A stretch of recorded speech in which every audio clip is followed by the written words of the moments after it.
오늘 하늘 말씀은 고린도전서 15장 30절에서 34절 말씀입니다. 또 어찌하여 우리가 언제나 위험을 무릅쓰리요. 형제들아, 내가 그리스도 예수 우리 주 안에서 가진 바 너희에 대한 나의 자랑을 두고 단언하노니 나는 날마다 죽노라. 내가 사람의 방법으로 에베소에서 맹수와 더불어 싸웠다면 내게 무슨 유익이 있으리요.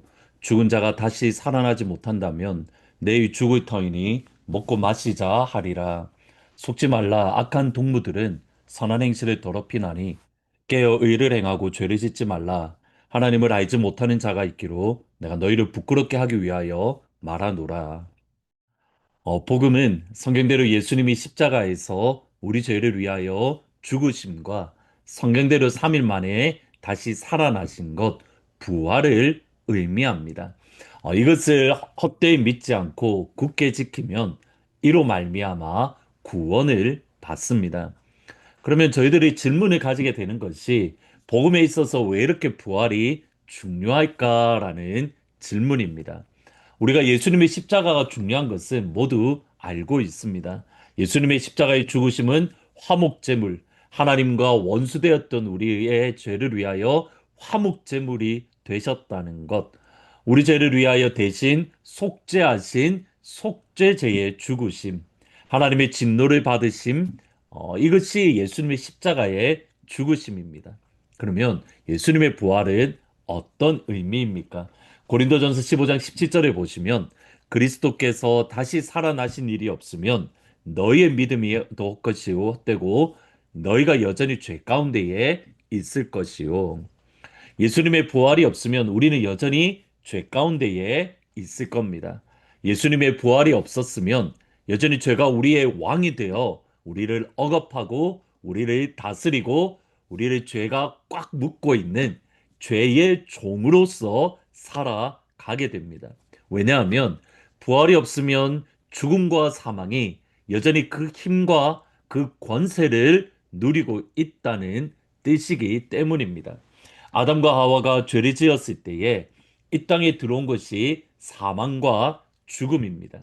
하나님은 분명하게 아담을 향하여 선악과를 먹는 날에는 내가 반드시 죽으리라. 여기 반드시라는 히브리어가 내가 죽고 또 죽으리라.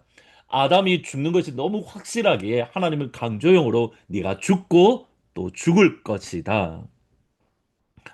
실제로 죄가 들어왔을 때에 죽음이 이 땅에 들어왔고 이후로는 죽음이 왕노릇하는 어느 누구도 죽음을 이기지 못하고 죽음의 권세, 사망의 권세에 굴복하는 사망의 권세에 끌려가고 죽음의 두려움에 붙잡히는 그런 모습을 보입니다. 예수님의 부활은 죽음을 깨뜨리는 것이고 그 죽음 뒤에 있는 죄의 권세, 마귀의 권세, 어둠의 권세를 깨뜨리는 겁니다. 그리고 우리 예수님은 그 모든 권세를 깨뜨리시고 한 나라를 하나님께 올려드리며 하나님께 영광을 올려드립니다. 23절부터 이하에 보시면 그러나 각각 자기 차례대로 되리니 먼저는 철미 열매인 그리스도요 다음에는 그가 강림하실 때에 그리스도에게 속한 자요. 그 후에는 마지막이니 그가 모든 통치와 모든 권세와 모든 능력을 멸하시고 나라를 아버지 하나님께 바칠 때라. 그가 모든 원수를 그 발 아래에 둘 때까지 반드시 왕노릇하리니 맨 나중에 멸망받을 원수는 사망이니라. 예수님이 모든 통치와 모든 권세와 모든 능력을 멸하시고 나라를 아버지께 바치실 때에 사망도 깨뜨려지고 죄의 권세도 깨뜨려지는 겁니다. 그것을 먼저 맛볼 수 있게 하신 것이 예수님의 십자가와 예수님의 부활입니다. 따라서 복음에 있어서 예수님의 십자가만큼 중요한 것이 예수님의 부활입니다. 십자가는 믿고 부활은 믿지 않겠다. 결코 있을 수 없습니다. 십자가를 믿으면 부활을 믿습니다. 부활을 믿으면 십자가를 믿습니다. 이것이 그리스도인에게 어떠한 구체적인 의미를 가져오는가? 예수님의 부활이 있기 때문에 저와 여러분은 날마다 죽을 수 있습니다. 예수님처럼. 30절 이하에 보시면 또 어찌하여 우리가 언제나 위험을 무릅쓰리요. 형제들아 내가 그리스도 예수 우리 주 안에 있어 가진 바 너희에 대한 나의 자랑을 두고 단언하노니 나는 날마다 죽노라. 내가 사람의 방법대로 에베소에서 맹수와 더불어 싸웠다면 내게 무슨 유익이 있으리요? 죽은 자가 다시 살아나지 못한다면 내일 죽을 터이니 먹고 마시자 하리라. 바울을 포함한 바울의 동력자들은 항상 위험을 무릅쓰았습니다. 정확하게는 바울은 날마다 죽었습니다.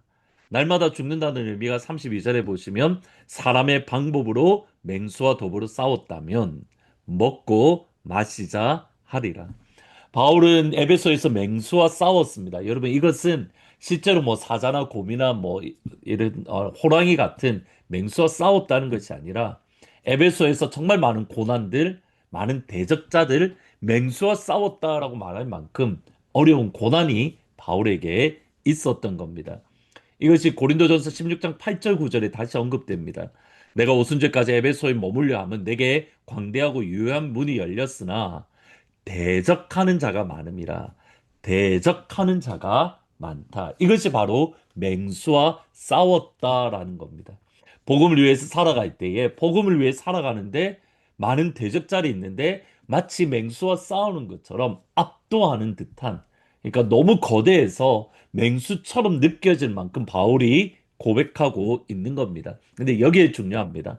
그 맹수와 싸울 때에 바울은 사람의 방법으로 싸우지 않았습니다. 그럼 사람의 방법은 뭐냐면 먹고 마시자. 죄를 짓자. 우리가 똑같이 세상 가운데서 흥청망청 보내자. 부활이 없으면 세상 사람들과 똑같은 방법으로 먹고 마십니다.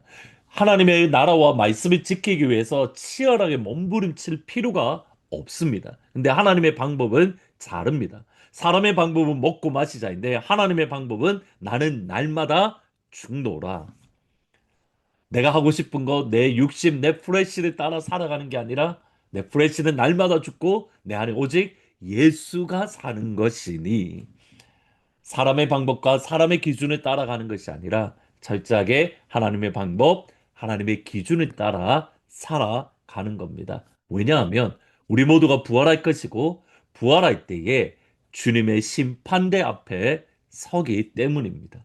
로마서 14장 10절에 보시면 내가 어찌하여 내 형제를 비판하느냐 내가 어찌하여 내 형제를 업신여기느냐 우리가 다 하나님의 심판대 앞에 서리라. 우리가 다 하나님의 심판대 앞에 서리라. 복음을 선포하는 로마서에서 예수를 믿는 사람, 믿지 않는 사람 모두가 심판대하게 선포될 것이고 하나님의 심판을 받게 될 것이다. 예수 믿지 않는 사람은 심판받습니다. 예수 믿는 사람도 심판을 받습니다. 그 심판을 받는 것은 뭐냐면 우리가 날마다 죽는가 아니면 사람의 방법으로 살아가는가. 그러기에 바울이 하는 말은 깨어서 의를 행하고 죄를 짓지 말자라고 분명하게 말씀을 하고 있습니다. 우리 모두는 하나님의 심판대 앞에 서게 될 것입니다. 부활이 있기 때문입니다. 부활이 있을 때에 예수 믿는 자로서 주님의 심판대 앞에 섰을 때에 깨어서 의를 행하고 죄를 짓지 않는 날마다 나는 죽는 그 한 사람으로서 우리 예수님 앞에 설 수 있기를 주님의 이름으로 축원하고 축복합니다. 그것이 바로 하나님을 아는 것이고 예수님을 아는 은혜입니다. 오늘 하루 우리가 깨어서 오늘 우리에게 부활이 있지. 내가 오늘 하루를 살아가면서 부활이 있지. 그 부활을 믿는 부활의 성도로서 부활을 살아갈 수 있기를 주의 이름으로 축원합니다. 기도하시겠습니다. 예수님, 우리 오늘 부활을 살아가게 해주십시오. 우리가 부활에 있기에 오늘 예수 안에서 나는 죽고 예수로 사는 그 한 사람이 될 수 있도록 사람의 방법, 사람의 기준으로 살아가는 것이 아니라 하나님의 방법, 하나님의 기준으로 우리가 이 땅을 살아갈 수 있도록 아버지 축복하여 주옵소서. 여름 성교학교 기간 가운데 있습니다. 좋은 날씨를 허락하여 주시고 많은 아이들이 와서 예수를 만나며 성령을 체험하게 하시고 하나님의 영광이 쉐키나 하나님의 영광이 우리 가운데 임할 수 있도록 축복하여 주옵소서. 예수님의 이름으로 기도합니다. 아멘. 오늘 저녁 8시에 금요 기도회가 있습니다. 많이 오셔서 여름 성교학교를 위해서 그리고 우리 자녀들이 유스 때 은혜를 받았는데 계속 은혜 안에 거하기를 위해서 같이 기도해 주시기를 부탁드립니다. 오늘 저녁 8시에 찾아뵙도록 하겠습니다.